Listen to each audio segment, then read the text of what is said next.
कहानी की शुरुआत में हमें दो भाइयों को दिखाया जाता है, जिनमें से बड़े भाई का नाम निथिन और छोटे का नाम सैम है। ये दोनों भाई चोरी छुपे एक म्यूजियम में जाते हैं और वहां जाकर एक मैप चुराने की कोशिश करते हैं। यहाँ बड़ा भाई निथिन अपने छोटे भाई सैम से कहता है कि यह मैप बहुत ज्यादा कीमती है और यह मैप एक बहुत ही बड़े खजाने का रास्ता दिखाता है। यह कहकर बड़ा भाई फ्रेम को खोलकर मैप चुराने ही वाला होता है कि तभी वहां पीछे से गार्ड आ जाते हैं और वो इन दोनों भाइयों को पकड़कर एक अनाथ आश्रम में ले जाते हैं। दरअसल इन दोनों के पेरेंट्स नहीं थे और ये दोनों शुरू से ही अनाथ आश्रम में रहा करते थे। पुलिस उस अनाथ आश्रम की हेड से कहते हैं कि ये दोनों म्यूजियम से चोरी करते हुए पकड़े गए। ये सुनकर वो लेडी बहुत ज्यादा गुस्सा हो जाती है, क्योंकि इन दोनों भाइयों का ये पहली बार नहीं था। ये दोनों भाई पहले भी कई बार उस मैप को चोरी करते हुए पकड़े गए थे। इसलिए वो लेडी इनके बार बार चोरी करने की आदत से तंग आकर पुलिस ऑफिसर से कहती है कि सैम अभी छोटा है, इसलिए आप सैम को छोड़कर निथिन को अपने साथ जेल ले जाओ। क्योंकि बार बार समझाने के बावजूद भी निथिन चोरी करना नहीं छोड़ रहा था। अब यहाँ निथिन जेल नहीं जाना चाहता था, इसलिए वो यहाँ से भागने का डिसाइड करता है। तब वो अपने सामान को पैक करने के बहाने अपने रूम में जाता है। वो अपना सामान पैक करके यहाँ से भागने ही वाला होता है कि तभी पीछे से उसका छोटा भाई सैम आ जाता है। सैम अपने बड़े भाई से कहता है कि तुम मुझे छोड़कर जा रहे हो, मैं तुम्हारे बिना नहीं रह सकता। यह सुनकर सैम का बड़ा भाई सैम के पास आता है और उसे कहता है कि मैं खुद को पुलिस के हवाले नहीं करना चाहता। तुम जानते हो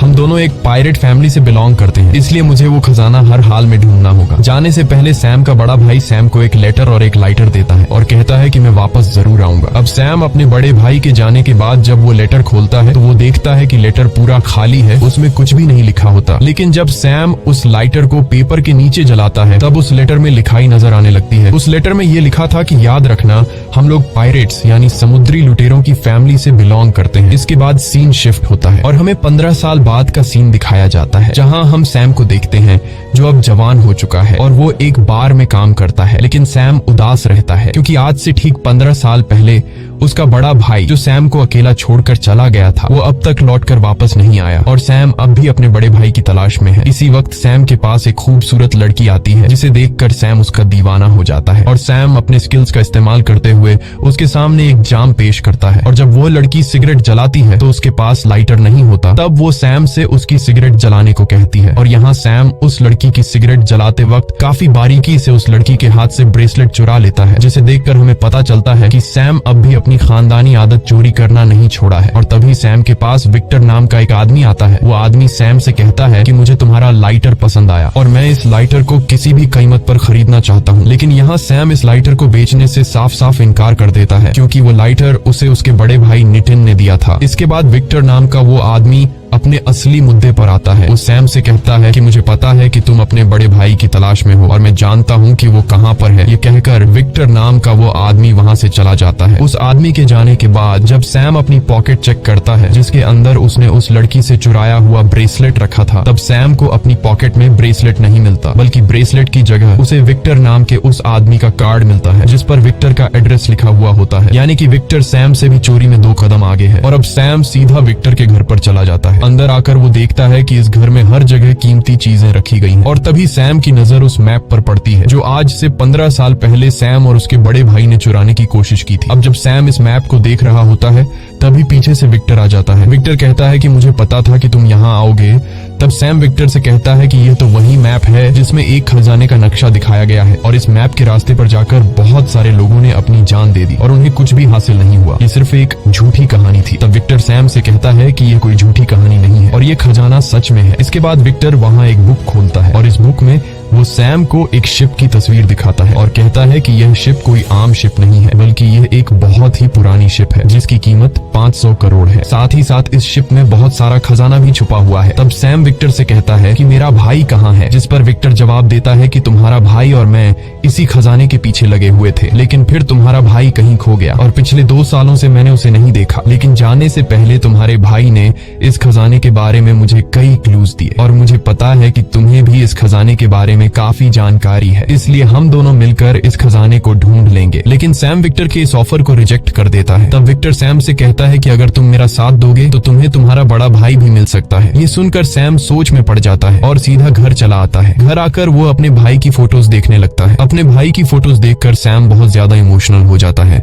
और विक्टर के साथ खजाना और अपने भाई को ढूंढने के लिए राजी हो जाता है। अगली सुबह सैम विक्टर के पास जाता है और उससे कहता है कि मैं खजाना ढूंढने के लिए तैयार हूँ। तब विक्टर उसे पेपर पर एक की का साइन दिखाता है और कहता है कि यह वही चाबी है जिससे हम खजाने तक पहुंच सकते हैं। और इस तरह की 2 और चाबियां हैं, जिसमें से एक चाबी तो मेरे पास है, लेकिन दूसरी चाबी एक ऑक्शन कंपनी में नीलाम होने वाली है, जिसे हमें जल्द ही चुराना होगा। इसके बाद विक्टर सैम को उसी ऑक्शन कंपनी के पास ले जाता है और सैम से कहता है कि ये वही कंपनी है जहां पर वो दूसरी चाबी हमें चुरानी है। इसके बाद ये लोग इस चाबी को चुराने के प्लान में लग जाते हैं और उनका प्लान काफी सिंपल होता है कि ये दोनों इस ऑक्शन कंपनी की लाइट्स बंद कर देंगे और अंधेरे में इस चाबी को चुरा कर ले जाएंगे। इसके बाद फाइनली वह दिन आ जाता है जिस दिन वो चाबी नीलाम होने वाली होती है। ये दोनों भी इस ऑक्शन कंपनी में पहुंच जाते हैं। अब प्लान के मुताबिक जब सैम लाइट्स ऑफ करने के लिए कंट्रोल रूम में जाता है, तभी वहाँ सिक्योरिटी गार्ड्स आ जाते हैं और सिक्योरिटी गार्ड सैम को पकड़ने लगते हैं, लेकिन सैम उनसे खुद को बचाता हुआ वहाँ से भागने लगता है। लेकिन सिक्योरिटी गार्ड सैम का पीछा नहीं छोड़ते और तब सैम इन सिक्योरिटी गार्ड से खुद को बचाने के लिए छत पर लगी लाइट से लटक जाता है और इन लाइट्स की मदद से वह फ्लोर के एक साइड से दूसरे साइड पर पहुंचने की कोशिश करता है। इस दौरान नीचे मौजूद सभी लोगों की नजर सैम पर होती है और इसी मौके का फायदा उठाते हुए विक्टर गार्ड के कपड़े पहनकर चुपचाप वहां से चाबी चुरा लेता है। लेकिन जैसे ही विक्टर वहां से निकलने वाला होता है, तभी वहां एक लड़की आती है जिसका नाम लेला है और वो विक्टर के गले पर चाकू रखकर कहती है कि ये चाबी मुझे दे दो। तभी वहां कुछ गार्ड्स आ जाते हैं। गार्ड्स देखते हैं कि उस लड़की ने एक गार्ड के गले पर चाकू रखा है, क्योंकि विक्टर ने गार्ड का सूट पहना हुआ होता है। तब गार्ड्स विक्टर को अपना साथी समझकर उस लड़की को पकड़ लेते हैं और विक्टर आसानी से वहां से निकल जाता है। बाहर उसे सैम भी मिल जाता है। तब ये दोनों एक कार में बैठकर वहां से निकल जाते हैं और इसके बाद ये दोनों सीधे पहुंचते हैं बार्सिलोना। वहां उनकी मुलाकात फ्रेजर नाम की एक लड़की से होती है। फ्रेजर विक्टर को पहले से ही जानती होती है। यहाँ फ्रेजर और विक्टर के बीच ढेर सारी बातें होती हैं और उनकी बातों से सैम को पता चलता है कि वो दूसरी चाबी विक्टर के पास नहीं बल्कि फ्रेजर के पास है। तब विक्टर फ्रेजर से कहता है कि वह दूसरी चाबी हमें दे दो, हम तीनों मिलकर खजाना ढूंढ लेंगे और पार्टनर बन जाएंगे। लेकिन फ्रेजर इनका पार्टनर बनने से इनकार कर देती है और वहां से जाने लगती है। तभी इन दोनों को शक होता है कि फ्रेजर ने खजाना चुराने का इतना बड़ा मौका कैसे रिजेक्ट कर दिया। और जब सैम अपना बैग चेक करता है, तब उसे पता चलता है कि फ्रेजर उनकी भी चाबी चुरा कर ले गई है। इसके बाद सैम बिना सोचे समझे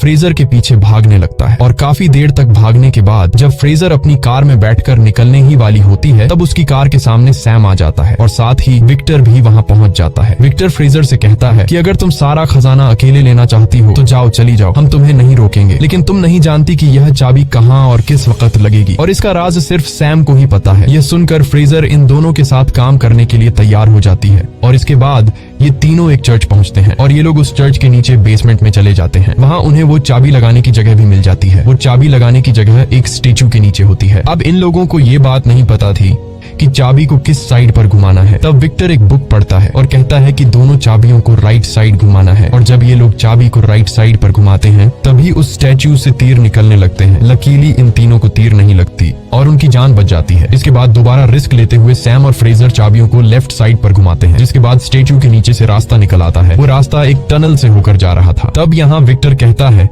कि तुम दोनों उसी टनल के रास्ते से आगे बढ़ो, मैं यहाँ बाहर तुम लोगों को प्रोटेक्ट करूंगा ताकि कोई भी तुम्हारे पीछे अंदर नहीं आ सके। सैम और फ्रेजर को विक्टर की बात ठीक लगती है, जिसके बाद सैम विक्टर को अपने मोबाइल के जीपीएस के साथ कनेक्ट कर लेता है ताकि ये लोग जहाँ पर भी हों इन्हें एक दूसरे की लोकेशन मिलती रहे। इसके बाद सैम और फ्रेजर उस टनल के रास्ते से आगे बढ़ने लगते हैं और आगे बढ़ते हुए ये दोनों एक दूसरे दरवाजे के पास पहुंच जाते हैं जो इसी क्रॉस वाली चाबी से खुल सकता था। अब फ्रेजर जैसे ही उस दरवाजे को खोलने की कोशिश करती है तो वहां पर पानी भरना शुरू हो जाता है, क्योंकि ये दरवाजा ऊपर एक फाउंटेन से जुड़ा हुआ होता है और अगर जल्दी ये लोग बाहर नहीं निकले तो ये लोग पानी में डूब कर मर जाएंगे। और अब इस दरवाजे को खोलने के लिए दूसरे दरवाजे पर चाबी लगाकर पहले उसे खोलना होगा। सैम यहाँ विक्टर को कॉल करता है और उसे अपनी सारी सिचुएशन समझाकर कहता है कि बाहर तुम्हें एक चाबी का होल दिखाई देगा, तुम्हें जल्दी उसे खोलना होगा। अब विक्टर, जो पहले से सैम के साथ जीपीएस के थ्रू कनेक्ट था, इसलिए वो उनकी लोकेशन जान लेता है कि ये दोनों कहाँ फंसे हैं। विक्टर उस जगह के करीब आकर जब सामने देखता है तो उसे वो चाबी वाला होल भी नजर आ जाता है। अब विक्टर उस जगह में चाबी लगाने के लिए सामने लगे ग्लास को तोड़ने लगता है। तभी लेला नाम की वो लड़की वहाँ आ जाती है जिसने पहले भी विक्टर पर अटैक किया था और अब इन दोनों में फाइट होने लगती है। दूसरी तरफ सैम और फ्रेजर पानी में डूबते ही जा रहे थे। यहाँ विक्टर उस लड़की से काफी देर तक लड़ने के बाद उसे सामने के ग्लास पर मारकर बेहोश कर देता है और जल्दी से उस दरवाजे में चाबी लगा देता है। विक्टर के चाबी लगाते ही दूसरी तरफ सैम और फ्रेजर के लिए ऊपर से दरवाजा खुल जाता है और उनकी जान बच जाती है। अब ये दोनों उस जगह से बाहर आते हैं और एक बार फिर से आगे बढ़ने लगते हैं। अब बारी थी फाइनल दरवाजे को खोलने की, लेकिन कोई भी ये नहीं जानता था कि इस दरवाजे को कैसे ओपन करना है। विक्टर बाहर खड़ा एक होल में से इन दोनों को देख रहा था।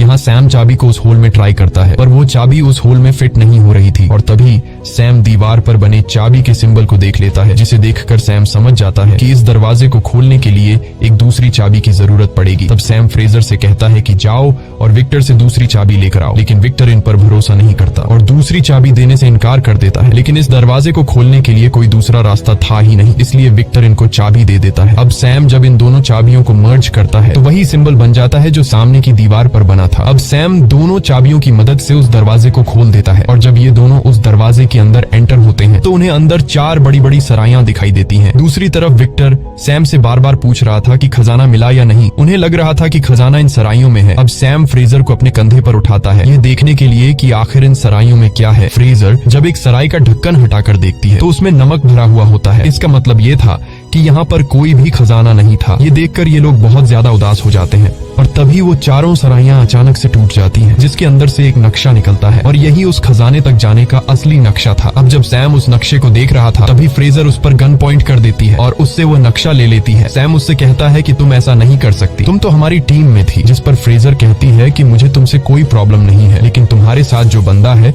जिसका नाम विक्टर है वो एक धोखेबाज इंसान है और उसने तुम्हारे बड़े भाई को भी धोखा दिया था। इसके बाद फ्रेजर सैम को गन से सिर पर मारकर बेहोश कर देती है और अपने साथ मैप और दोनों चाबियों को लेकर वहां से चली जाती है। कुछ देर बाद विक्टर सैम के पास आता है और वो सैम को बेहोश देखकर समझ जाता है कि फ्रेजर हमें धोखा देकर अपने साथ मैप और चाबियां ले गई है। सैम को जब होश आता है तो वो विक्टर से गुस्से में पूछता है कि मेरा भाई कहाँ है। अब विक्टर उसे बताता है कि मैं और तुम्हारा भाई बहुत साल पहले इस खजाने को ढूंढने के लिए निकले थे, लेकिन इस खजाने को ढूंढने सिर्फ हम नहीं बल्कि लैला नाम की वो लड़की भी थी जिसने म्यूजियम में मेरी गर्दन पर चाकू रख दिया था और उसी ने तुम्हारे भाई को मार दिया। ये सुनकर सैम बहुत ज्यादा इमोशनल हो जाता है और वहां से जाने लगता है, लेकिन तभी विक्टर उससे कहता है कि तुम्हारा भाई चाहता था कि उसके मरने के बाद तुम उसके सपने को पूरा करो। ये सुनकर सैम विक्टर से कहता है कि ठीक है, मैं इस खजाने तक अपने भाई के लिए जरूर जाऊंगा और खजाना मिलते ही हम दोनों के रास्ते अलग अलग हो जाएंगे। ये कहकर सैम वहां से चला जाता है। दूसरी तरफ हम फ्रेजर को देखते हैं जहाँ पर लैला भी मौजूद होती है। ये वही लड़की है जिसने सैम के बड़े भाई को मारा है और यहाँ हमें पता चलता है कि फ्रेजर और लैला दोनों एक ही आदमी के लिए काम करती हैं। फ्रेजर अपने बॉस को वो नक्शा और चाबी दे देती है, जिसे देखकर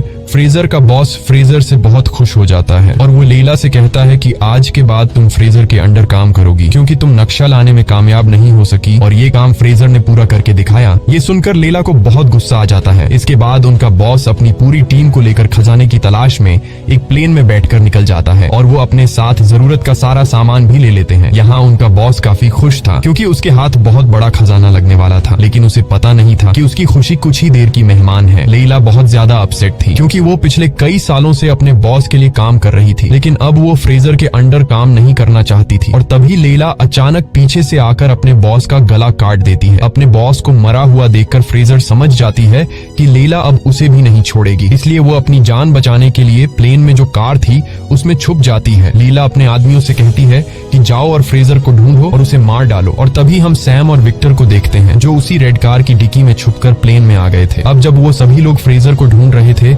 इसी मौके का फायदा उठाकर सैम और विक्टर चुपके से जाकर मैप चुरा लेते हैं। कुछ देर बाद लैला फ्रेजर को देख लेती है, जिसके बाद इन दोनों के बीच फायरिंग स्टार्ट हो जाती है। जब वो लोग एक दूसरे पर फायरिंग करने में बिजी होते हैं तभी यहाँ विक्टर सैम से कहता है कि हमें मैप मिल चुका है, इसलिए हमें जल्दी से पैराशूट लेकर यहाँ से जाना होगा। अब विक्टर तो पैराशूट लेकर वहाँ से जंप कर देता है, लेकिन सैम यहाँ से नहीं कूदता क्योंकि लैला ने उसके भाई को मारा था और आज सैम अपने भाई का बदला लेना चाहता था। वो लैला से कहता है कि तुमने मेरे भाई को क्यों मारा है। लैला उसे कोई जवाब नहीं देती और अपने आदमियों को उसे मार डालने के लिए कहती है। अब जब लैला के आदमी सैम को मारने के लिए आगे बढ़ते हैं तभी सैम वहाँ पर सारा सामान जो एक दूसरे के साथ अटैच था उसे खोल देता है, जिससे प्लेन का सारा सामान बाहर गिरने लगता है। अब सैम भी पैराशूट लेकर वहाँ से कूदना चाहता था, लेकिन तभी उसका एक पैर रस्सी में फंस जाता है, जिससे वो सामान के साथ ही बाहर हवा में उड़ने लगता है। लेकिन वो जैसे तैसे करके एक बार फिर से प्लेन में आ जाता है, पर तभी फ्रेजर जिस कार में छुपी हुई थी वो उसी कार को लेकर हवा में जंप करने वाली थी और तभी उसके सामने सैम आ जाता है, जिससे वो टक्कर मारकर उसे प्लेन से गिरा देती है। अब जब वो दोनों नीचे गिर रहे थे तभी फ्रेजर सैम से कहती है कि जल्दी से पैराशूट खोलो, लेकिन यहाँ पर तो सैम ने कोई पैराशूट लिया ही नहीं था, इसलिए वो दोनों एक कार्गो की तरफ जंप मारते हैं और जैसे तैसे करके उस कार्गो को पकड़ लेते हैं, जिसके बाद सैम उस कार्गो का पैराशूट खोल देता है और वो दोनों कार्गो के साथ सीधे नीचे समुद्र के पानी में जा गिरते हैं, जिसके बाद वो दोनों समुद्र के किनारे पर पहुंच जाते हैं। वहाँ पहुंचने के बाद वो दोनों एक होटल में रुकते हैं और रात को वो दोनों मैप को समझने की कोशिश करते हैं, लेकिन यहाँ पर फ्रेजर को तो कुछ भी समझ नहीं आता, इसलिए वो आराम से जाकर सो जाती है। लेकिन सैम यहाँ पर पूरी रात मेहनत करता है और वो उन चाबियों का इस्तेमाल करके खजाने का लोकेशन जान लेता है। इसके बाद सैम उस खजाने की लोकेशन एक नोट पर लिख देता है और जाकर सो जाता है। जब सुबह फ्रेजर उठती है तो वो देखती है कि सैम ने मैप को समझकर खजाने की लोकेशन निकाल ली है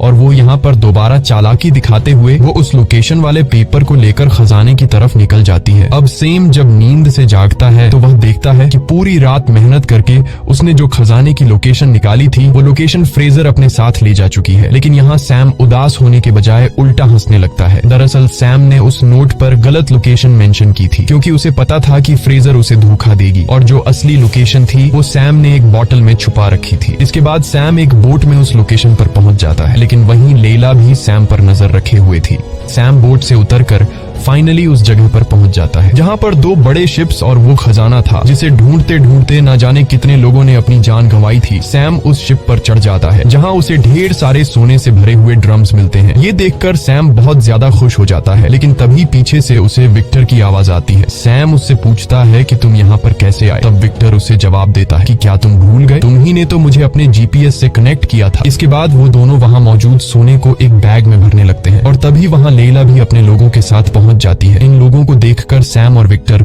दोनों शिप में छुप जाते हैं। लैला जब शिप पर इतना सारा सोना देखती है तो उसकी आंखें खुली की खुली रह जाती हैं। अब अगर वो चाहती तो वो अपने साथ सारा का सारा सोना ले जा सकती थी, लेकिन उसके मन में लालच जाग जाती है। वो अपनी पूरी टीम को बुलाती है और वो इन दोनों शिप्स को प्लेन के जरिए वहां से ले जाने वाली थी क्योंकि वो ये जानती थी कि खजाने के साथ साथ इन शिप्स की कीमत भी करोड़ों में है। इसलिए लैला हेलीकॉप्टर से दोनों शिप्स को उठा लेती है। अब विक्टर और सैम भी जिस शिप में छुपे हुए थे वहां से बाहर आ जाते हैं और वो दोनों उन शिप्स को लैला से छीनने के काम में लग जाते हैं। ये दोनों शिप पर मौजूद लैला के गार्ड से लड़ने लगते हैं। यहाँ पर सैम भी एक गार्ड को खूब मार रहा था और वो दोनों गार्ड्स को उठाकर शिप से नीचे फेंकने लगते हैं। काफी देर तक गार्ड से लड़ने के बाद वो दोनों एक शिप को हाईजैक कर लेते हैं। अब लैला जब देखती है कि उसका एक शिप सैम और विक्टर ने हाईजैक कर लिया है तो वो बहुत गुस्सा हो जाती है और वो अपना हेलीकॉप्टर उनके पीछे लगा लेती है। विक्टर उनसे बचने के लिए हेलीकॉप्टर के जरिए शिप को तेजी से आगे बढ़ाता है, मगर यहाँ लैला भी उसका पीछा नहीं छोड़ती और वो अपना शिप विक्टर के शिप के करीब करके अपने लोगों को विक्टर और सैम से लड़ने के लिए भेज देती है। अब यहाँ सैम उन लोगों से लड़ने लगता है और तभी लैला सामने से आकर विक्टर के शिप को टक्कर मारती है, लेकिन इस टक्कर से विक्टर के शिप को ज्यादा नुकसान नहीं पहुंचता। इसलिए लैला अब दोबारा पीछे जाकर फिर से फुल स्पीड में विक्टर के शिप से टक्कर मारने के लिए आगे बढ़ती है। तभी सैम अपने शिप पर एक पुरानी कैनन देख लेता है और वो जल्दी से उसमें गन पाउडर लोड करके लैला के हेलीकॉप्टर पर अटैक कर देता है, जिससे लैला के हेलीकॉप्टर में आग लग जाती है और वो शिप एक पहाड़ से जा टकराता है। लेकिन टकराने से पहले लैला जैसे तैसे करके अपने शिप से कूदकर विक्टर के शिप पर आ जाती है और वो यहाँ शिप से एक बहुत बड़ी चेन समंदर में फेंक देती है, जिसकी वजह से शिप और हेलीकॉप्टर आगे नहीं बढ़ पाते और अब सैम और लैला के बीच फाइट शुरू हो जाती है। सैम लैला के सामने कमजोर पड़ रहा था, इसलिए सैम खुद को बचाते हुए रस्सी के जरिए ऊपर विक्टर के पास हेलीकॉप्टर में चढ़ने लगता है, लेकिन यहाँ लैला भी उसके पीछे आने लगती है। लैला बहुत ज्यादा गुस्से में थी और वो सैम के करीब आकर उसे मारने ही वाली थी कि तभी यहाँ विक्टर अपना सोने से भरा हुआ बैग सैक्रिफाइस करके सीधे लैला पर दे मारता है, जिससे सोने का बैग और लैला दोनों नीचे पानी में गिर जाते हैं। उन्हें लग रहा था कि लैला मर चुकी है, लेकिन ऐसा बिल्कुल भी नहीं था। लैला अब भी जिंदा थी, लेकिन तभी वो शिप जो हेलीकॉप्टर से लटकी हुई थी उसकी रस्सी भी टूट जाती है और वो सीधा नीचे जाकर पानी में लैला को कुचल देती है, जिससे फाइनली लैला की मौत हो जाती है। अब विक्टर यहाँ जैसे तैसे करके सैम को ऊपर हेलीकॉप्टर में खींच लेता है। अब वो दोनों ऊपर हेलीकॉप्टर से देखते हैं कि वो शिप जिसे पिछले कई महीनों से वो दोनों ढूंढ रहे थे वो उनकी आंखों के सामने पानी में डूब रहा है और वो लोग कुछ भी नहीं कर पाते। कुछ देर बाद वहां पुलिस आ जाती है और वो दोनों समझ जाते हैं कि वो सारा सोना अब गवर्नमेंट का हो चुका है। यहाँ विक्टर अपने हाथ से इतना बड़ा खजाना खोकर थोड़ा सा मायूस हो जाता है। तब सैम उससे कहता है कि दुखी मत हो और फिर सैम एक एक करके अपनी जेब से गोल्ड की स्लेट्स निकालने लगता है। ये देखकर विक्टर बहुत ज्यादा खुश हो जाता है और वो दोनों खुशी खुशी जाने लगते हैं। मूवी के एंड में हम देखते हैं कि एक मोटर बोट से विक्टर और सैम का कोई पीछा कर रहा है, जो कि कोई और नहीं बल्कि फ्रेजर ही थी, जिसे सैम ने बेवकूफ बना दिया था। इसके बाद हमें एक जेल दिखाई जाती है जहां हम देखते हैं कि सैम का बड़ा भाई मरा नहीं था, वो अभी भी जिंदा है और वो एक जेल में है। इसी के साथ ये कहानी खत्म हो जाती है। अगर आपको ये वीडियो अच्छी लगी हो तो हमारे चैनल को सब्सक्राइब और वीडियो को लाइक जरूर कीजिएगा।